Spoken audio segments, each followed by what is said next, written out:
5, 4, 3, 2,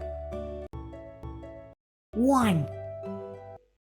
Mr. Deputy Chairman, Sir, I am grateful to the honorable members who participated in the budget debate and lent general support to my budget proposals.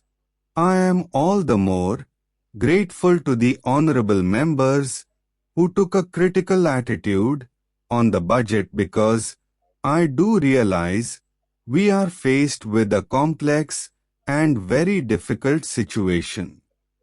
There are no straight answers to many of the questions. There are no simple solutions. Therefore, I do realize that there would be alternative approaches to this situation and, therefore, when honorable members made points which were not in conformity with the budget, it is not as if they had no relevance at all or no validity at all. But I can assure the honorable members that it is not just without any discussion whatsoever or detailed study whatsoever that I have formulated the budget. I have had as much wide discussion as possible, very detailed examination of the various problems, and on that basis I have made judgment and formulated the budget. I do not claim infallibility with regard to my judgment. Therefore, particularly in a situation of this sort, the other points of view are more important than the points of view which are in conformity with the budget.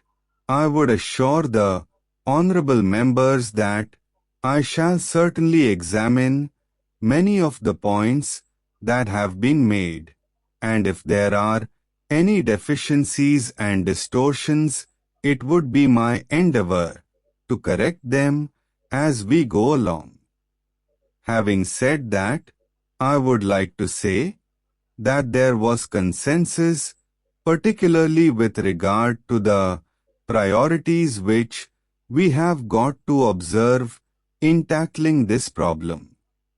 Almost all honorable members emphasized this aspect of inflation, because if the price increase should go on in the same manner as it has been going on during the last 2 years, it would be an end of all our planning process, and it would create very many distortions in the economy as a whole, because it is in the inflationary situation that the income distribution also gets distorted. Therefore, the government attaches great importance to the tackling of the inflationary situation. And naturally, the inflationary situation, first of all, should be tackled on the basis of a financial discipline.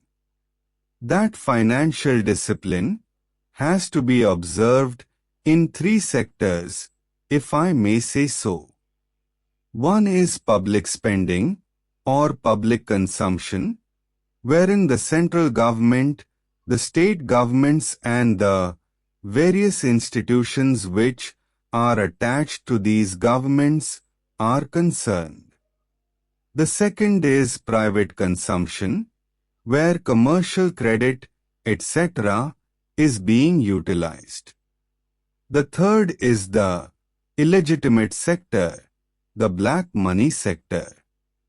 Unless we tackle all these 3 sectors, we may not be able to achieve results on an enduring basis.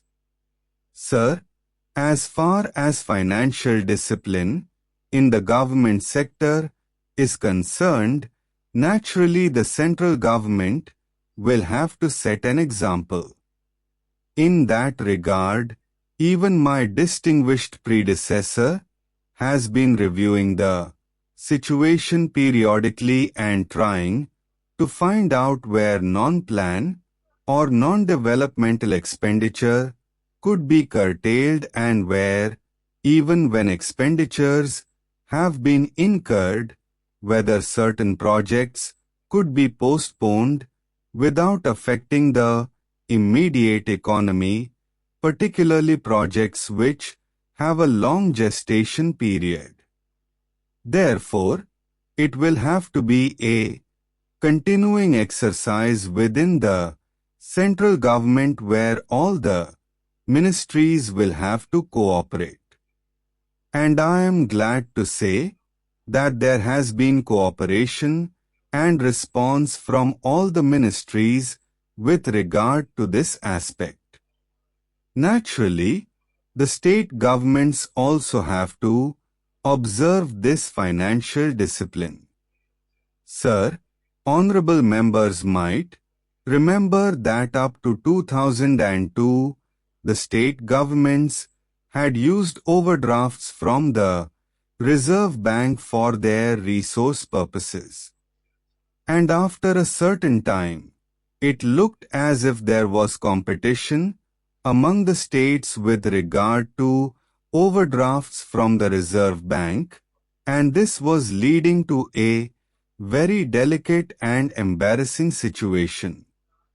It was towards the end of 2001 when I was in the planning ministry that we took up this question, and in consultation with the state governments, we came to a decision that these overdrafts should not be permitted and no state government should be allowed to run overdrafts for the purpose of increasing their resources.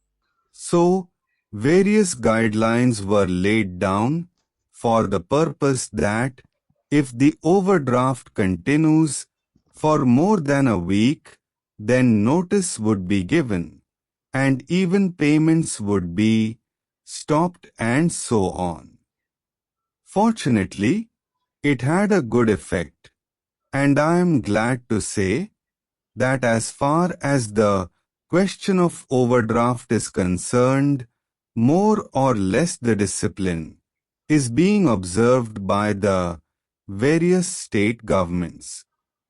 Even though there are certain hard cases in discussion with them and in discussion with the Reserve Bank, we have taken various measures with regard to these one or two states to tide over the situation.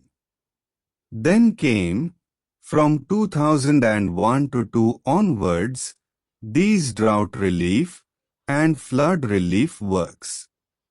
Large sums have been spent on these drought relief and flood relief works.